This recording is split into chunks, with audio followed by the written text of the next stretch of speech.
हमारे पास एक क्वेश्चन दिया गया है वॉल्यूम इंटीग्रल का। ठीक है, तो इसमें क्वेश्चन अगर कि मैं क्वेश्चन की बात करूं तो हमें क्या क्या ज़रूरत है, यहाँ कॉन्सेप्ट क्या क्या लगा है। तो del dot E dot D V हमें सॉल्व करना है, where V is the volume. Volume दिया गया है और एक वेक्टर दिया गया है। डेल डॉट ई को हम बोलते हैं डॉट प्रोडक्ट। डॉट प्रोडक्ट क्या होता है? डाइवर्जेंस होता है। ठीक है, तो यानी कॉन्सेप्ट क्या क्या यूज हुआ? पहला, डेल डॉट एफ को हम क्या कहते हैं? डाइवर्जेंस कहते हैं, ये यूज हुआ। दूसरा, ट्रिपल इंटीग्रेशन। ठीक है, ट्रिपल इंटीग्रेशन। ट्रिपल इंटीग्रेशन हम करते कैसे हैं वो मैं आपको समझा देता हूँ पहले। जैसे मान लो हमको एक ट्रिपल इंटीग्रेशन करना है F of X Y Z D X D Y और डी जेड का। तो हम वॉल्यूम मतलब ये जो लिमिट है इंटीग्रेशन की वो कैसे पुट करेंगे? तो मान लो हमें पहले स्टेप में इतना इंटीग्रेट करना है, यहाँ से यहाँ तक के बारे में सोचना है। तो जब हम यहाँ से यहाँ तक के बारे में सोच रहे हैं, केवल डी एक्स तक सोच रहे हैं, तो एक्स के लिए वाई जेड क्या है? वेरिएबल है। तो इसकी जो लिमिट, पहली लिमिट हम रखेंगे वो क्या करेंगे? पहली लिमिट हम, इंटीग्रेशन की 3 लिमिट होंगी। तो पहली लिमिट देखो हम x इक्वल टू रखेंगे क्योंकि हमें x के लिए इंटीग्रेट करना है। ठीक है, इसको इतना मैं दूर करता हूँ थोड़ा। हमें सिर्फ इतने को ध्यान देना है अभी x के लिए। तो जो इतना हिस्सा है, तो यहाँ देखो x is equal to function of y comma Z आता है। Function of y comma Z से लेकर के function of y comma Z, यानी f1 से लेकर के f2 तक। ठीक, अब ये x इंटीग्रेट हो चुका है, x में हम y जेड की वैल्यू डाल चुके हैं, x का अस्तित्व खत्म हो गया। इसके बाद y जेड का इंटीग्रेशन करना, dy के लिए इंटीग्रेट करते हैं। जब हम इतने हिस्से को ध्यान से देखें यहाँ से यहाँ तक, तो y के लिए x खत्म हो चुका है। ठीक है, बचा हुआ फंक्शन क्या था लिमिट में? y और z था। अब बची हुई चीज़ें ख़त्म हो चुकी है, हमारे पास सिर्फ क्या बच रहा है? z बच रहा है। तो यानी अगला जो हिस्सा होगा लिमिट का, हम लिखेंगे y is equal to F of Z, यानी f1 of Z to f2 of Z के लिए।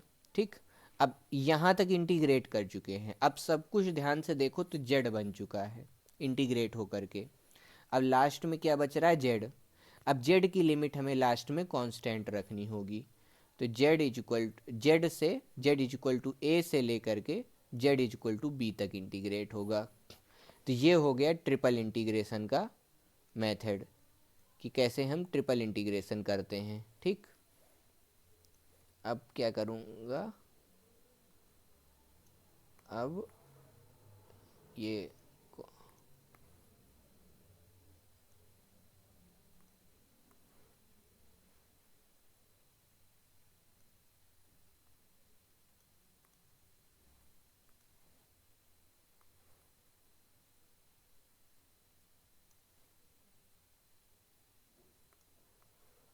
इसको मैं किनारे रख देता हूँ।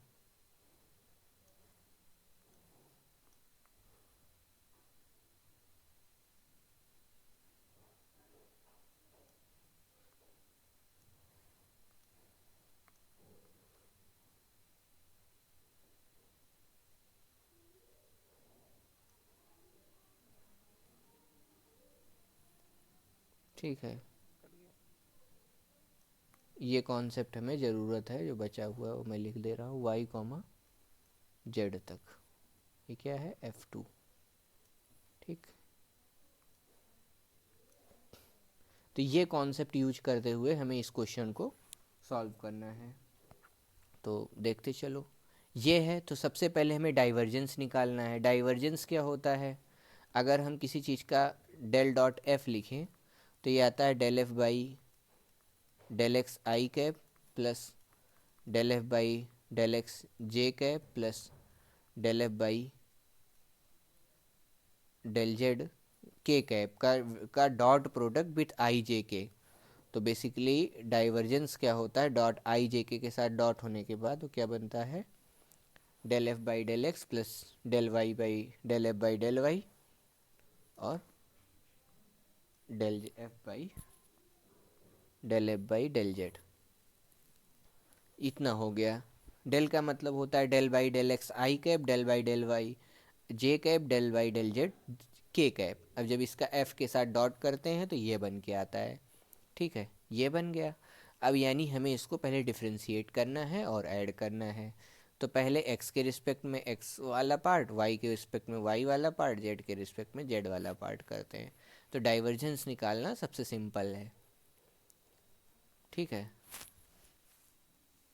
यानी हमने i डॉट आई रिमूव किया है, तो x वाला कंपोनेंट i वाला i के साथ, एफ वाई वाला एफ वाई के साथ और जेड वाला जेड के साथ डिफ्रेंशिएट करते हैं यहाँ, ठीक है।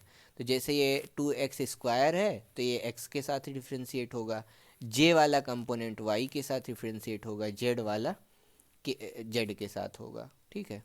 तो ये क्या आ जाएगा, डेल डॉट ई, ये हमको मिलेगा del by del X of 2x² plus del by del Y of 5y plus del by del Z of 3z,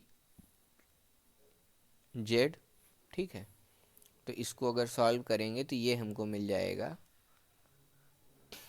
2x, 2 जा 4x, 4x प्लस 5 प्लस 3, ठीक है, 4x प्लस 5 प्लस 3, यानी ये हो गया 4x प्लस 8। अब हमें इंटीग्रेट किस पे करना है इसको, ध्यान से देखें। इंटीग्रेट हमें क्या करना है, इंटीग्रेट देखो हमें 0 से 1, 0 से 1, 0 से 1, ये हमें इक्वेशन दी गई हैं इनडायरेक्टली, x और y की इक्वेशंस दी गई, यानी ये क्यूब बताया गया है, एक यूनिट क्यूब है। तो नेक्स्ट पेज पे देखते हैं, हमको एक यूनिट क्यूब दिया गया है, ठीक है। ये रहा मान लो हमारा x और z प्लेन और ये रहा y प्लेन, ये मतलब एक को y मान लेता हूँ, ये y z और x, ठीक है। यहाँ पे अगर मैं अपना क्यूब बनाऊँ ऐसे, यूनिट क्यूब,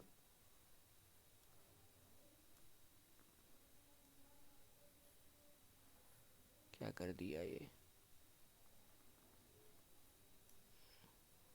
ठीक है।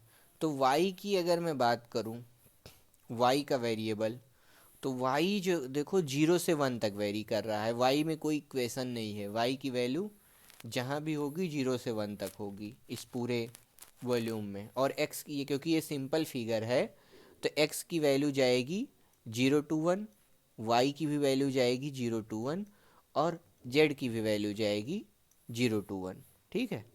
तो यहाँ हमें ये F1, F2, F3 ये सारे क्या हैं, वाई जेड को सब इंडिपेंडेंट होने की वजह से इसको हम सिंपल ऐसे लिख सकते हैं, 3 इंटीग्रल में, 0 से 1, 0 से 1, 0 से 1, 4x प्लस 8 dx dy और dz, ठीक है, इतना कर दिया। अब इसी को हमें इंटीग्रेट कर लेना है, तो इसको इंटीग्रेट करते हैं। चलो, क्या है हमारे पास,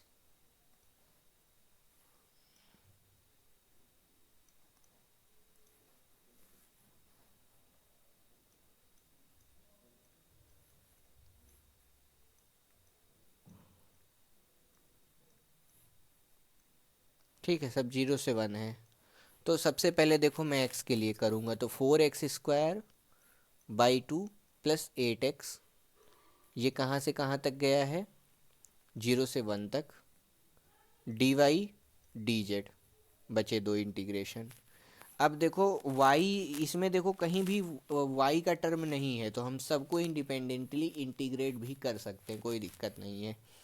तो x को डालो, x को डालने पे देखो 4/2 और 8, तो यानी 4/2 हो जाएगा 2 और 8, यानी ये आ गया 10।